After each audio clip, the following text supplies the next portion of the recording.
See, one of the things from a Feng Shui perspective is when you walk out your front door, how much can you see? How wide a vista do you have?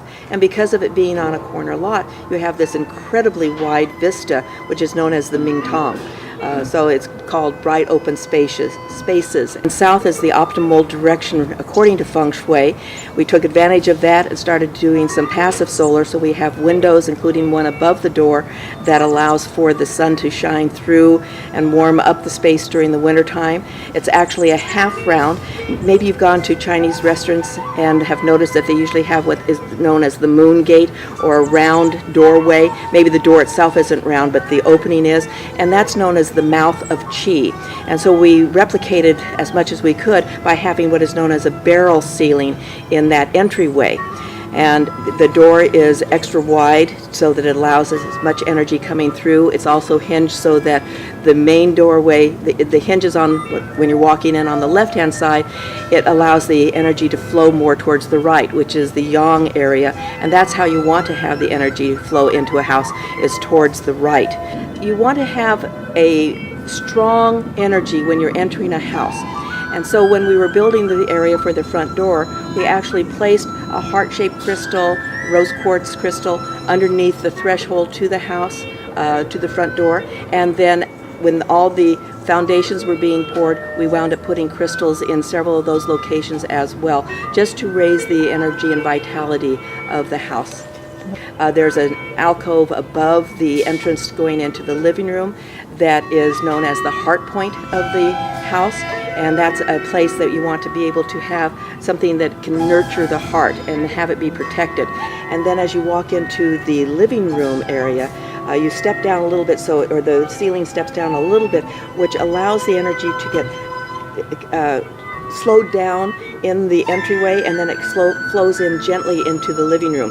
And the living room has a cathedral ceiling, but not the pointed cathedral ceiling. It has a ceiling that goes like this, and then it is flat. And what that does is it allows the energy to flow easily around the room. And we have that same ceiling in the great room area, the kitchen, family room, dining room area. So that's a plan, because it all allows the energy to flow easier, not real sharp, not getting stuck. The family room and kitchen are in what we call the dragon area, a very active area of the house. And we like to have those areas, like to have the kitchen in the dragon side. We like to have 10-foot high ceilings, ideally in the open areas where the family's going to be, which these are. And then we like to have 8-foot high ceilings in bedrooms, because that creates a more nurturing feeling for a bedroom rather than having a very tall ceiling in that location. So we feel more nurtured in the bedrooms when they have 8-foot high ceilings. And then the bedrooms are in what we call the phoenix side, which is a more restful area. So we've balanced the energy of the house by having the active areas in the dragon side and the quiet, restful areas in the phoenix side of the house. The doors equate to an adult's voice, and so we wanted to have that be as wide as possible, because that helps me as a speaker to be able to project and to be heard with what I say. It also turns out that that's the ideal width for universal design in case someone needs to have a wheelchair. It's a healthy house, and it's a house of joy, and it's a house of beauty. And because of all the craftsmen loving what they do and singing when they've been putting in the tile, or they've been putting in molding, or laying down the floors, even the sheetrockers were singing. It just has that wonderful feeling to it. And when you walk into it, I'm sure you'll see just how energetically wonderful it is. It just feels good. Water is health and wealth. That's what it symbolizes in the Asian culture.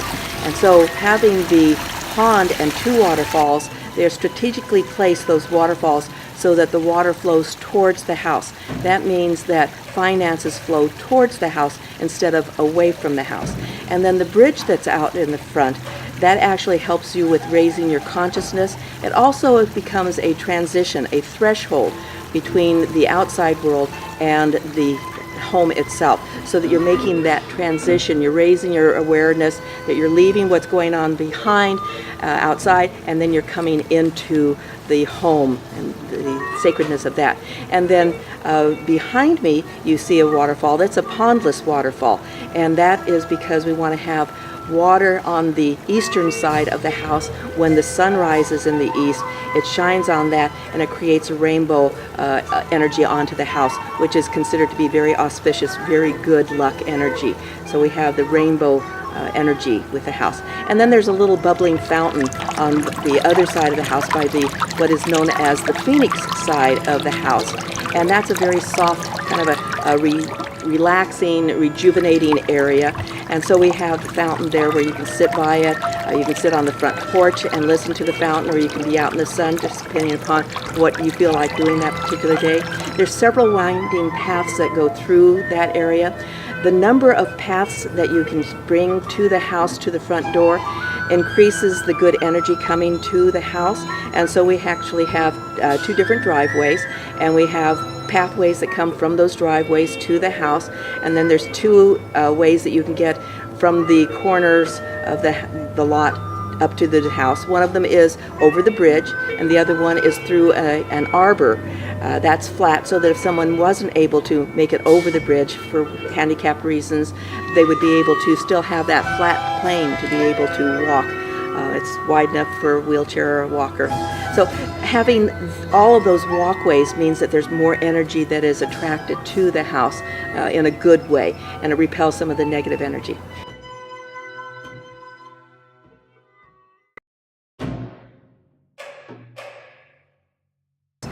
There's a peach tree that is planted in what is known as the partnership area of the yard, and peach trees are supposed to bring relationships, long-lasting, loving relationships. And as I mentioned earlier, I moved in here as a single woman, and I have a wonderful husband of 27 years in my life now. So it represents that long-lasting, loving, soft, gentle relationship. It's a healthy house, and it's a house of joy, and it's a house of beauty. And because of all the craftsmen loving what they do and singing when they've been putting in the tile, or they've been putting in molding, or laying down the floors, even the sheetrockers were singing. It just has that wonderful feeling to it.